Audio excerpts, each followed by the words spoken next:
우리는 태어날 때부터 죽을 때까지 계속해서 배웁니다. 그래서 이제 연세가 들고 하지만 그 평생교육원이라는 말도 있고요. 평생교육이라는 말도 있습니다.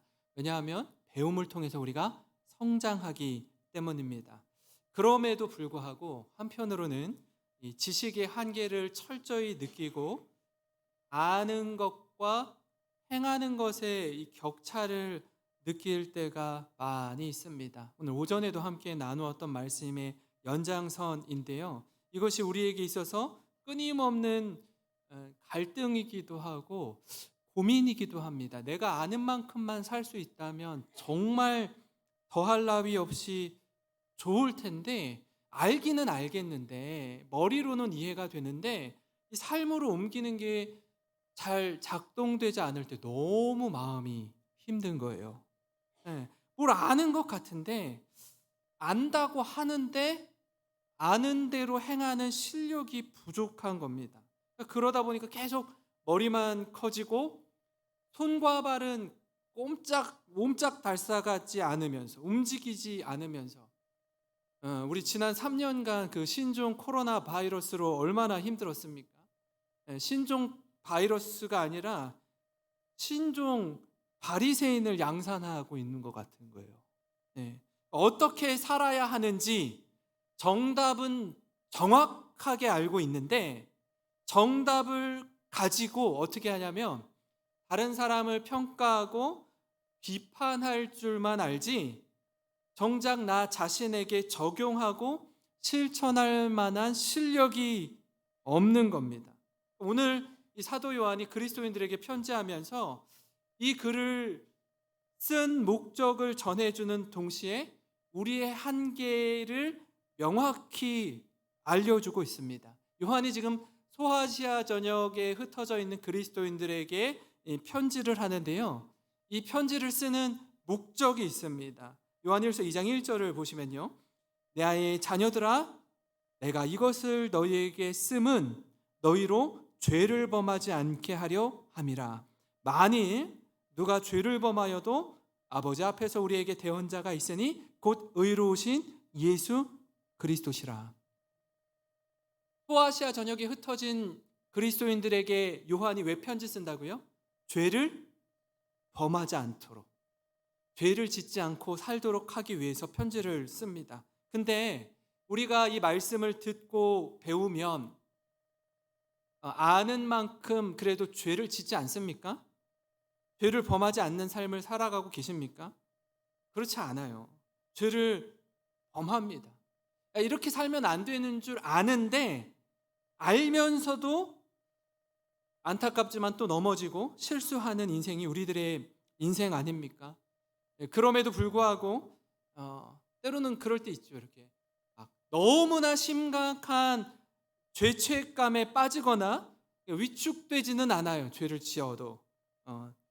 그 이유는 우리의 모든 죄를 용서하시는 예수 그리스도가 계시기 때문입니다. 오늘 너희가 죄를 지어도 너희를 대신해서 말씀하시는 대언자 예수님이 있다라고 이야기하는데, 여기서 말하는 대언자는 어떤 뜻이냐 하면 우리의 연약함을 긍휼히 여기시는 분, 우리를 위해서 친히 변호해 주시는 분, 또 우리의 보혜사라는 뜻을 가지고 있습니다. 그렇다면 또 다른 질문을 여러분에게 좀 드리고 싶은데요. 우리의 연약함을 아시고 우리 죄를 용서하는 예수님이 계시기에 우리 마음대로 하고 우리 하고 싶은 대로 죄를 따라 살아도 됩니까? 죄를 다 용서하시는 분이 있으니까 뭐 예수님께 나와서 기도하면 되고 회개하면 되지 뭐 언제든지 용서해 주신다고 하니 예수님 요건 좀 눈 감아주세요. 하나님 저는 모르겠습니다. 제 마음대로 살겠습니다. 그렇게 살아도 됩니까? 그렇지 않습니다. 그죠? 어떤 죄를 지어도 우리를 용서해 주시는 분이 계시지만 정말로 죄사함의 은혜를 깨달은 자라면 그렇게 살 수 없습니다. 하나님의 은혜를 충만히 누린 자라면 그 은혜를 힘입어서 어떻게 해요? 어떻게 생각의 방향이 흘러가야 되죠? 나를 구원해 주시고 나를 용서해 주신 주님을 위해서 하나님을 기쁘시게 하기 위한 삶이 어떤 삶일까?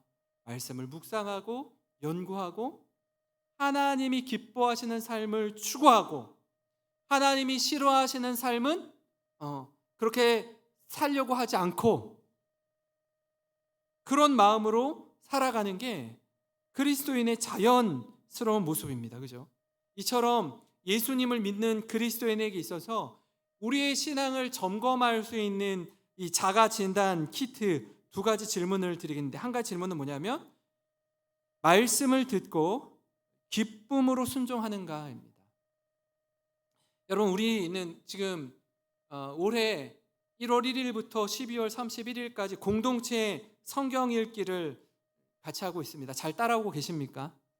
아마 많은 분들이 참여하고 계시고요. 제가 이렇게 봐도 조회수를 봐도 굉장히 이렇게 많이 쌓이더라고요.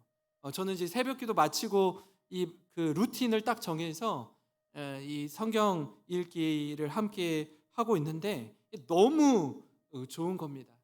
1년 전체를 함께 모든 성도들이 같이 읽어갈 수 있다는 게 너무 감사하고요. 또 새벽기도의 자리에 나오시는 분들은 그 성경 큐티 본문과 함께 본문의 흐름에 맞게 매일매일 같이 말씀을 나누고 큐티를 할 수 있어서 참 감사합니다. 그리고 다락방에서도 같이 나누죠.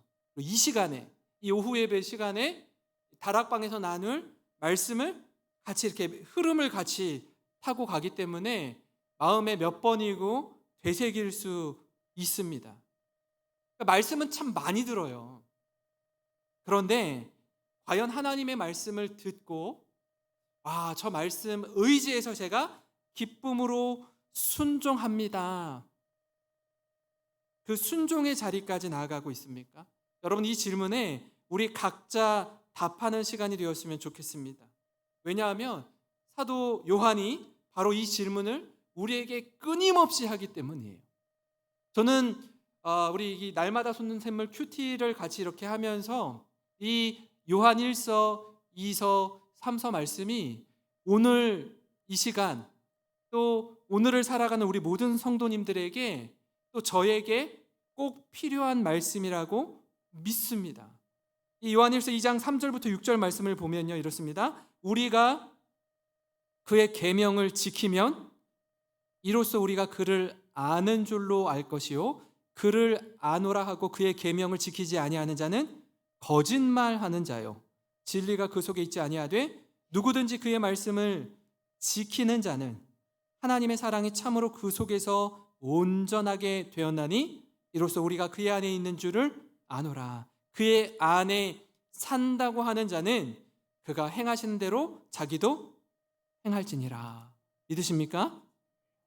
계명을 지키는 것, 이건요 억지로 하는 게 아니에요. 할 수 없이 따르는 게 아니라 분명한 동기를 힘입어서 하나님이 이런 삶을 기뻐하신다라고 하시면 어떻게 해요? 기쁨과 자원함으로 순종하는 것입니다. 그게 은혜 받은 자의 모습이 말씀에 순종하는 것으로 나타나기 때문입니다. 여러분, 우리는 오늘날 말씀의 홍수 시대에 살고 있어요. 휴대폰을 딱 펼쳐서 어떻게 해요? 클릭 몇 번만 하면 우리나라에서 제일 말씀을 잘 전하는 목사님들의 설교를 너무나 쉽게 접할 수 있습니다. 그럼에도 불구하고 말씀을 듣고 말씀을 묵상하고 말씀에 순종하기보다는 이 휴대폰으로, 스마트폰으로 어떻게 해요? 다른 용도로 더 많이 사용해요. 다른 것 찾아보느라고 더 정신없어요. 이 홍수에, 여러분 홍수 막 물이 넘치잖아요. 물난리에 뭐가 없대요? 뭐가 없어요? 마실 물이 없어요. 홍수에 마실 물이 없다고, 여러분 물이 없어서 목마른 게 아니라 그 어떤 하나님의 말씀도 나를 통과해서 가지 않고 자꾸 나를 비껴가는 거예요. 이 말씀은 나와 관계없는 말씀. 이 말씀은 우리 어떤 집사님이, 어떤 권사님이, 어떤 장로님이 꼭 들어야 되는 말씀인데 꼭 그분이 꼭 안 나와. 나와는 전혀 상관없다라고 생각하는 거예요. 그렇기 때문에 목마른 겁니다. 모든 말씀을 나와는 거리가 먼 말씀으로 받는 겁니다. 내게는 적용하지 않고 자꾸 다른 사람이 들어야 할 말씀으로 여기는 거예요. 그러다 보니까 말씀에 생명력이 없는 겁니다. 내 삶에 어떤 영향도 역동적으로 적용하지 않는 거예요. 말씀이 우리 안에 충만하고 말씀이 우리 안에 살아있으면 우리는요, 말씀의 인도함을 받습니다. 말씀이 가는 곳에 우리도 가고 말씀이 멈추는 곳에 우리가 멈춰 서는 겁니다. 근데 어떤 경우에는 말씀은 말씀이고 나는, 내 인생은 내 인생인 거예요. 말씀의 영향력 아래 머무르지 않는 겁니다. 그러니까 말씀이 내 안에서 작동하지 않습니다. 사랑하는 성도 여러분, 우리의 신앙은 어떻습니까? 우리 신앙은 내가 듣고 싶은 말씀, 나를 위로해 주는 말씀, 내 지식과 경험으로 동의하는 말씀에만 반응하십니까? 만약에 그렇다면 우리가 신앙생활 잘 못하고 있는 거예요. 그렇지 않은 말씀들은 다 잊어버리고 한 귀로 듣고 한 귀로 흘려보내고 있지는 않은지 우리 자신을 돌아보기를 원합니다. 우리 신앙이 하나님 앞에서 바로 세워져 있는지 확인하고 이 신앙을 회복하는 저와 여러분이 되기를 주님의 이름으로 축원합니다.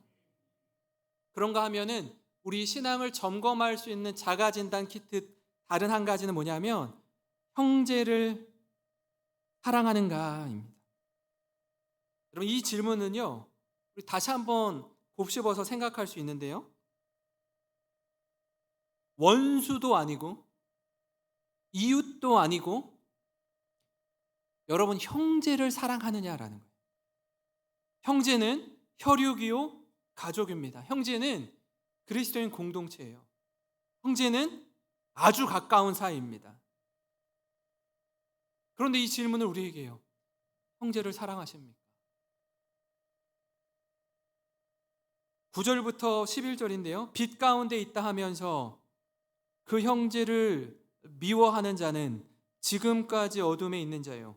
그 형제를 사랑하는 자는 빛 가운데 거하여 자기 속에 거리낌이 없으나 그의 형제를 미워하는 자는 어둠에 있고 또 어둠에 행하며 갈 곳을 알지 못하나니 이는 그 어둠이 그의 눈을 멀게 하였습니다. 우리가 빛 가운데 있다라는 건 하나님 안에 머물고 있다라는 겁니다. 예수님 안에 있다라는 거예요. 성령의 인도하심을 받는다는 겁니다. 그런데 그 안에 있는 자가 지금 형제를 미워하고 있으면, 말은 빛 가운데 있다라고 하면서 형제를 미워하고 있으면 실제로는 어둠에 있는 자라는 거예요. 이걸 굉장히 명확하게 말씀합니다.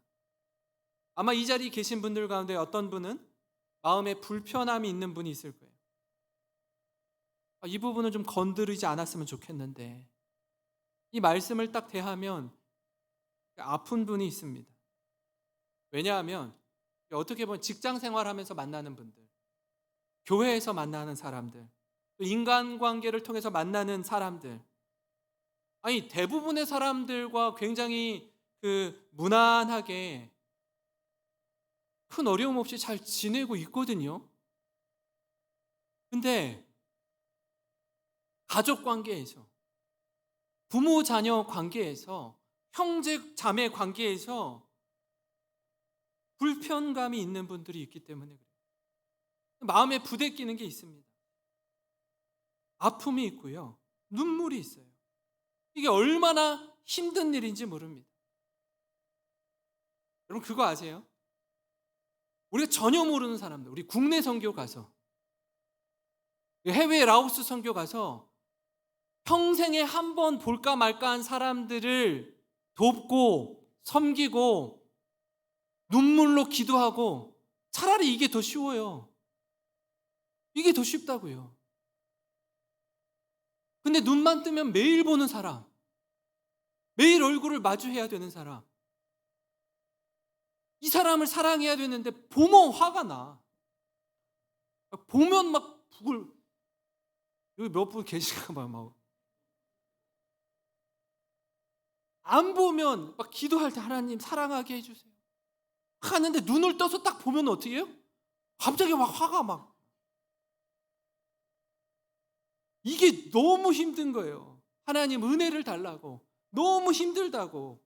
이 사랑하고 용서하고 용납해야 되는데 그렇게 해야 되는 거 아는데 잘 안 됩니다. 차라리 다른 사람이면 뭐 어떻게 용서해 보겠는데 유독 이 부분에서 걸리는 분이 있습니다. 이게 해결되지 않으면 늘 마음 한편에 불편하고 불안하고 아픔과 눈물이 있는 거예요. 사랑하는 성도 여러분, 우리가 이 사랑의 사도라고 말하는 이 요한 서신을 통해서 이 말씀을 우리가 묵상하면서 끊임없이 이 질문을 계속해서 던질 겁니다. 내일부터 또 같이 요한일서 말씀을 이어서 새벽마다 말씀을 보게 될 텐데 계속 질문을 던져요. 반드시 해결해야 할 과제요, 풀어야 할 문제입니다. 그래야 자유함을 누릴 수 있습니다. 은혜가 무엇인지 경험할 수 있습니다. 이 자리에 계신 분들 가운데 어느 누구 할 것 없이 영생에 속한 모든 권속들은 이 은혜의 풍성함과 부요함을 누리시기를 바랍니다. 여러분, 그래서 하나님의 마음을 시원케 해드리는 자, 추수하는 날에 냉수 같아서 주인의 마음을 시원케 해드리는 자가 될 뿐 아니라 우리의 영혼도 날마다 새롭게 되는 은혜를 누리시기를 주님의 이름으로 축원합니다. 우리 같이 기도드리겠습니다.